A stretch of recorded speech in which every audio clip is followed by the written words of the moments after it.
Thank you. My pleasure. Where's the roll? Okay. Um, Leave that in. I would leave that in. I will. Show the process, you know? Why not?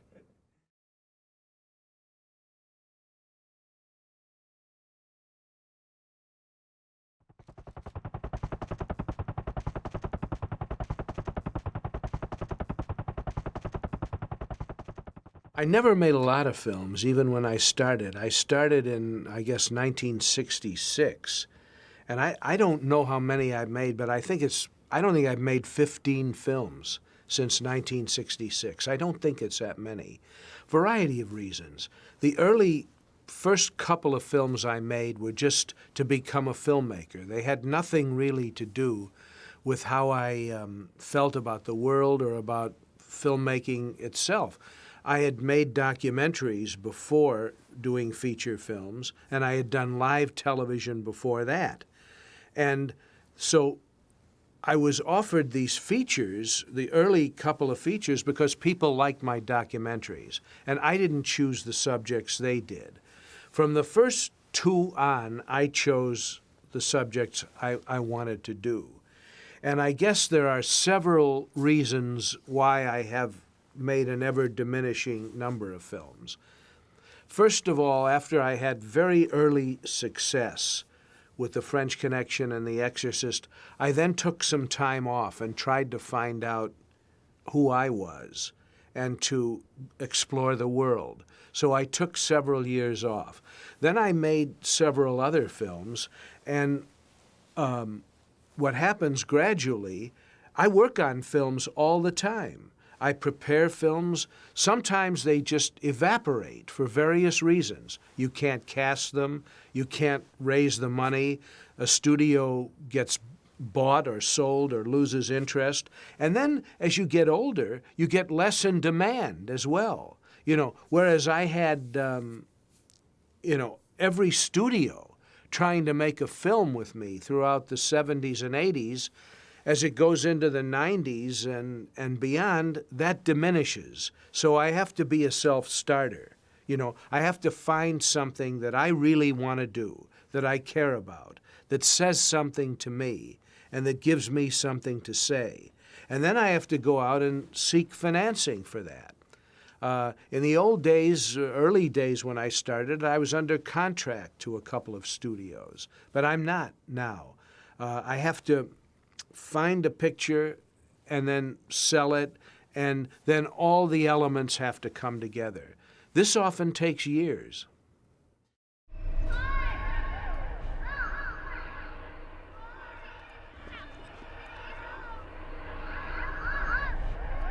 Doing an opera is every bit as stimulating as making a film, and the only difference directing for the stage or directing for motion pictures is for the stage there's no camera. That's all. You still have to stage you have to have a vision of it. You have to foresee, you have to, in your mind's eye, you have to see the set and the lighting, and then you have to impart your ideas to a scenic designer and a lighting designer. And then you find that the singers, like great actors, the great singers that I've had the privilege of working with, want the same things that great actors want, which is a psychological underpinning for their characters and a staging that works. And then you find that, as with film, you need to highlight or feature more prominently certain members of the cast or certain parts of the set, and you do this with light instead of with a close-up. When I say the only difference is you have no camera, I mean you can't go in for a close-up with a lens, but you can still give the audience a focus. You can still decide what you think is more important for the audience to see and what may perhaps be less important at that moment. But you still have the ability to create all sorts of emotional effects on the stage that you do with film.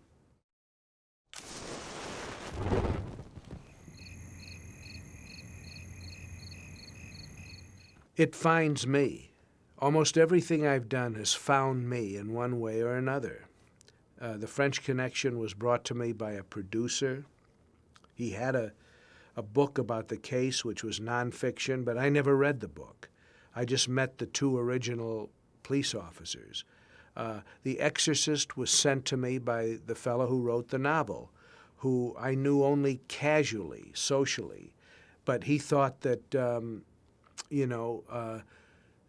I would bring a certain sense of reality as well as impressionism to the film, and he trusted me. So he gave me his book, and then he wrote the script for me.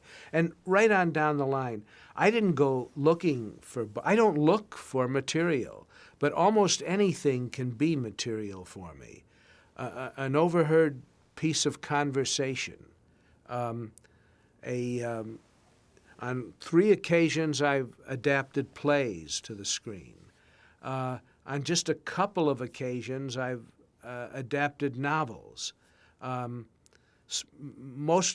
rest of the films that I've done are all original screenplays, either by someone else or by me. And so I find them from different sources, but usually they find me.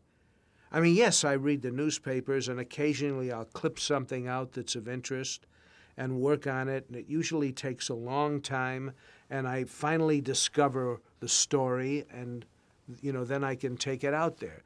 For years, agents have sent me screenplays and stuff, and I don't think I've ever found anything from a screenplay that's been submitted to me that I wanted to do as a film.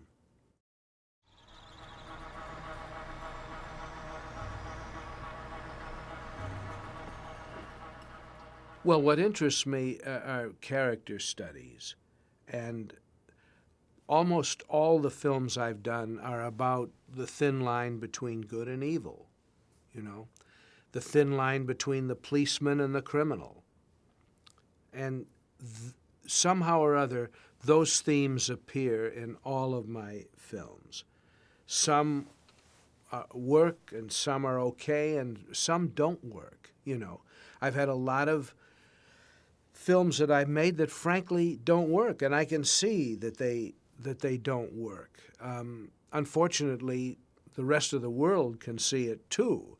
Unlike if a painter or a sculptor does something in their studio and they're not happy with it, they can reject it, and it'll never see the light of day. But when you make a film, millions of people see it, whether it's good or not. So I've stopped really making value judgments about the films I've made. I just pursue those themes and ideas that I feel a kinship with, and I try to make the film as well as I can. But no, I'd be the first to say that I don't often succeed.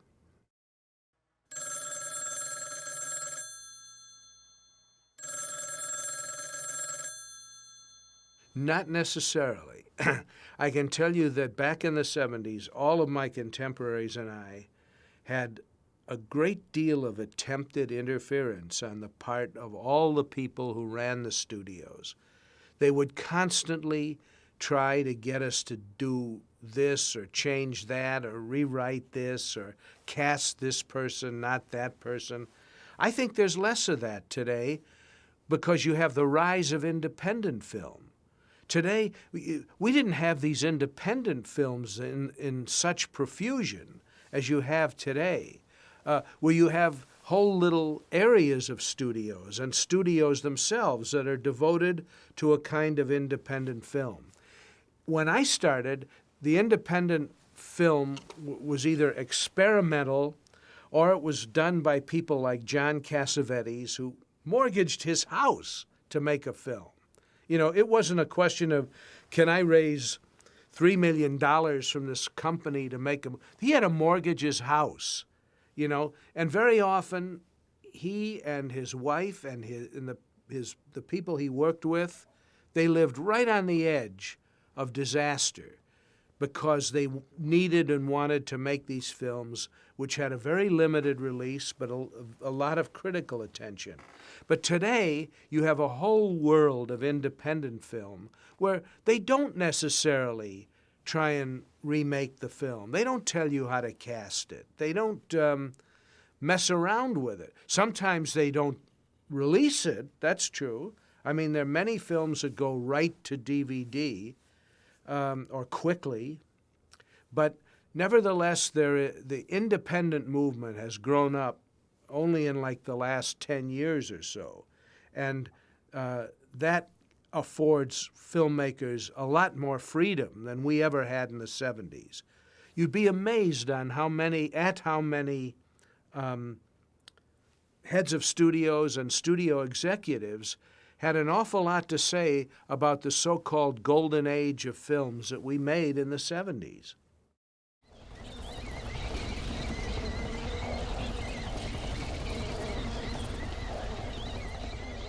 The pacing of films has changed enormously, and one of the great influences now, of course, is that most films are made really for teenagers, not for adults.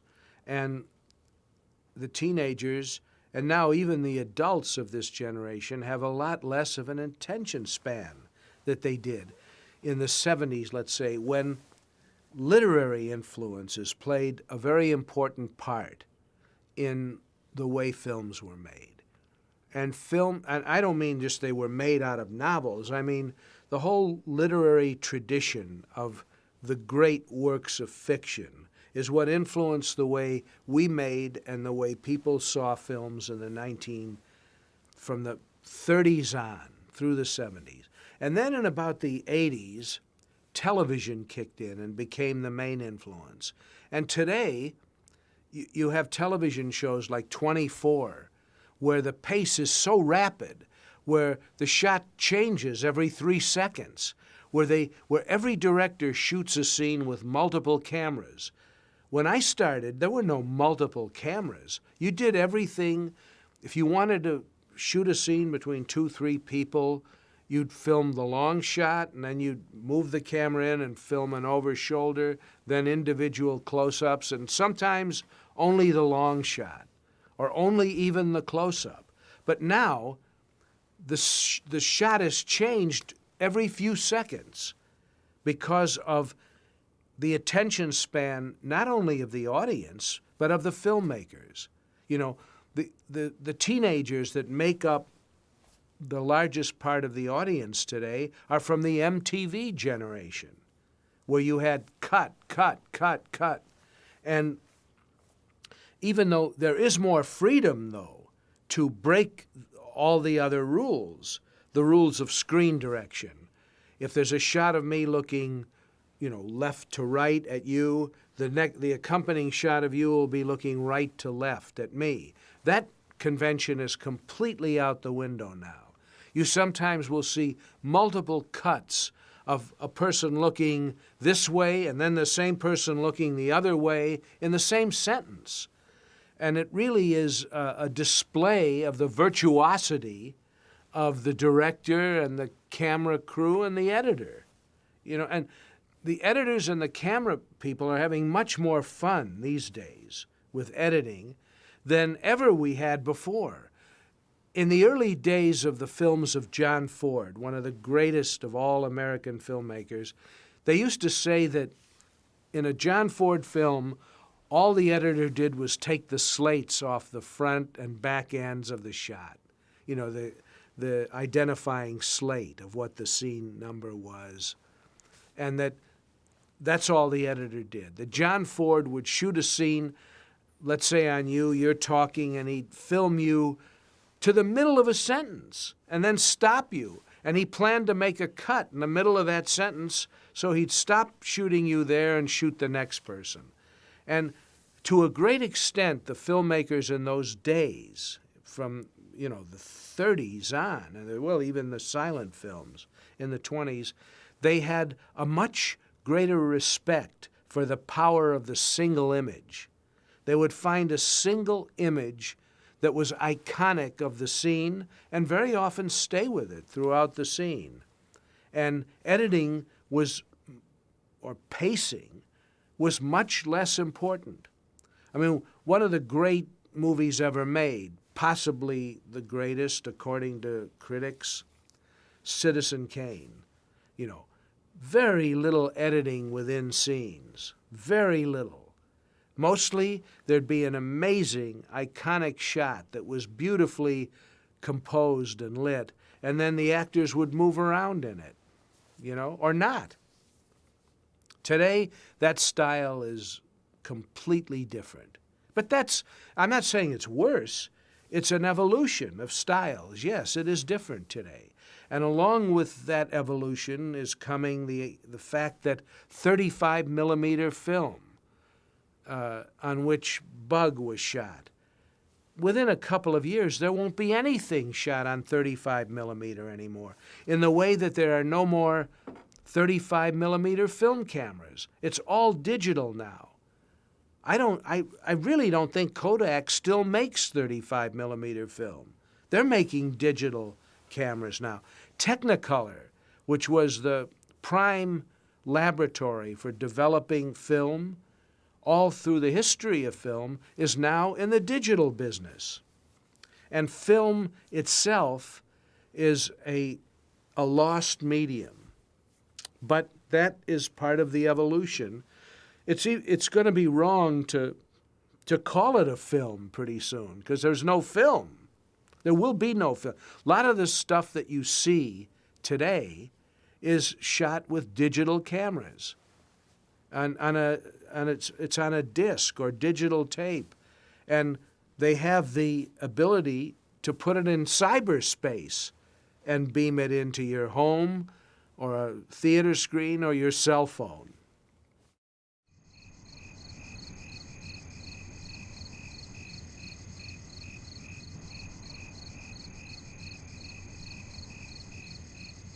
Well, from my standpoint, The Exorcist opened in 26 theaters for 6 months. And because of the tremendous demand to see it, they expanded to 50, actually, within that 6-month period. But that's it.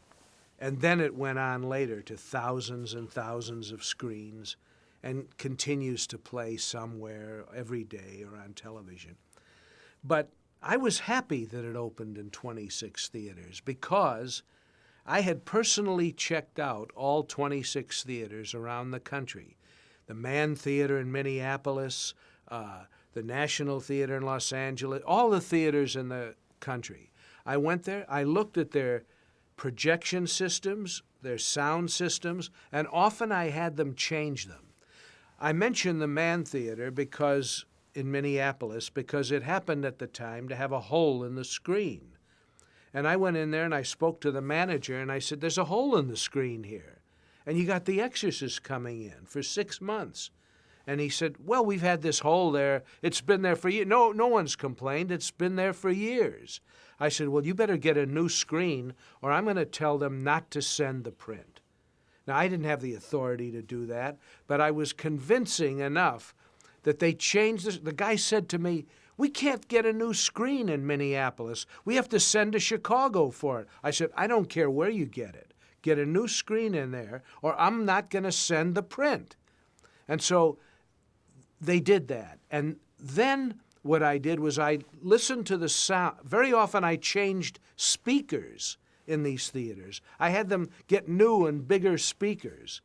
And then with each projectionist, I ran the picture and I set a level for the sound in every different theater. Say the level went from 1 at the lowest to 15 at the highest.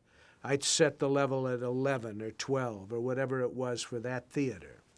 And that was written on a piece of paper. And then I set the amount of light that was to be projected on the screen. It's measured in something called Lambert's. The highest amount of light you can put on the screen, really, with a projector lens is measured at 16-foot Lambert's. And some screens were running at 9 and 10 in order to save power. Radio City Music Hall, the biggest screen in the world, was running at 9 Lambert's. And I said, "Get it up to 16 or the picture's not coming." And every single night of the run of The Exorcist, I would call all 26 theaters. I knew the projectionists by name, and it would take me a couple of hours. Very brief phone conversations. Joe, where have you got the sound level? Oh, it's at 12, Mr. Friedkin. Well, I have a pad that says it should have been at 14. Well, yes, but we got some complaints. It was too loud. Get it back up. I want to hear it come up while I'm on the phone. And then I'm going to call you back and make sure. And I'd send technical people from Warner Brothers to go and check the light on the screens. And if they had lowered the light, this guy would make them take the light levels back up. So I had total control of The Exorcist in theaters for 6 months. Now, that's not something you can do anymore. Today, a movie that is perceived to be successful will open anywhere from 800 theaters to 5,000 or 6,000 screens. A movie like Pirates of the Caribbean, I don't know, that opened on thousands of screens. So you no longer have that control. Now, does that make you a control freak? In my opinion, all I was trying to do was make sure that the audience saw that film the way I intended for them to see it and hear it. And there were people in the theater business then who didn't care, who were more concerned about conserving power than making a presentation that was intended for the audience. And in those days, I had the ability to do that. Now, I don't know if anyone else did that. I have a feeling that, like, Stanley Kubrick did something like that, and his films would often open in fewer theaters. Before a film like Jaws and The Godfather and those films came out, and then Star Wars, films did not generally open in a great number of theaters. And so the quality control was much stronger. On The Exorcist, for example, I had the projectionist would call me and say, Mr. Friedkin, reel 4 of the print is over here. It's getting scratchy. We had a tear in it. You know, now they take, if a film is run in 12 or 14 reels, they make a platter out of all the reels, and it runs sideways through the projector. On an enormous platter. But in the 70s and before, and in the 80s and even in the 90s, in very few theaters today, one reel at a time, 2 projectors, and the projectionist had to change projectors from reel to reel. And you'd get more damage to the print. And the prints weren't digital, they were 35 millimeter. And every time you run a 35 millimeter picture, it picks up dirt and scratches. But the new technology has eliminated all that. But in those days, I would get a call, we need to replace reel 4 in Denver. I'd call Warner Brothers, they need a new reel 4 in Denver, send it out. And it was done like that. And I have to believe that one of the reasons that the film had such great success was, of course, its story and the great script and its wonderful cast who became inseparable from their roles, but also the audience saw and heard what we wanted them to see and hear.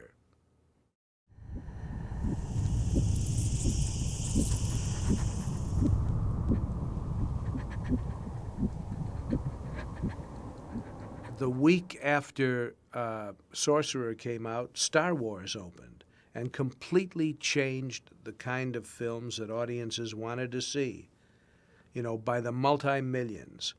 And Sorcerer was almost a dividing point between the past and the future. And, I mean, that's one reason why I think it didn't do better.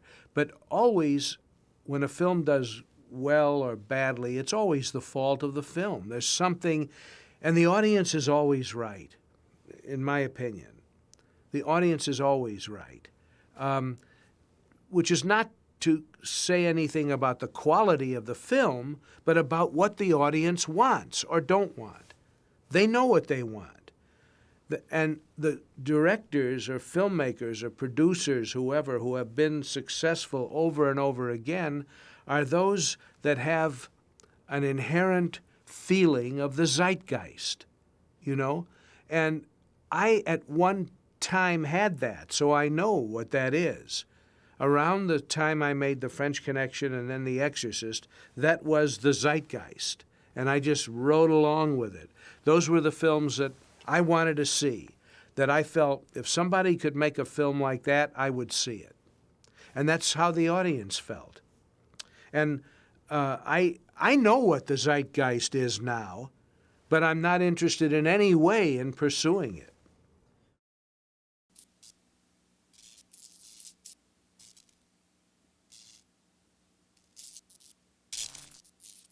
There's no movie that stands out. When you speak about a body of work, it is just that. They all sort of run together. And even, you know, I can't tell you honestly that this or that film is better or worse.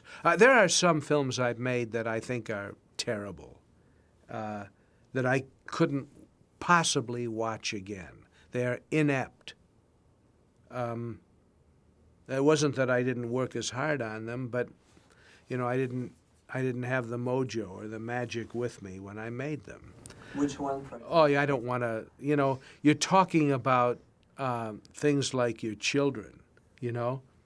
Well, my son A, I like him better than my son B because B doesn't work as hard. You know, I'm not going to go there.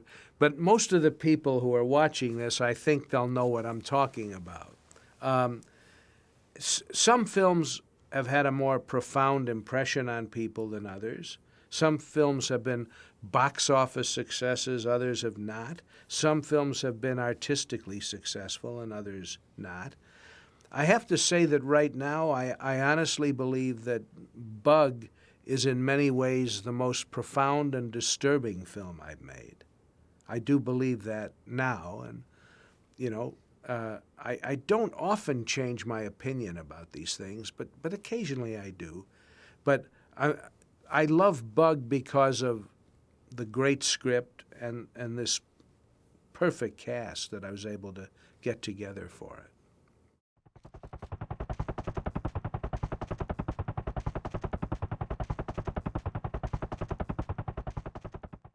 It's hard to say. It'll be something original and unique and different from anything I've done.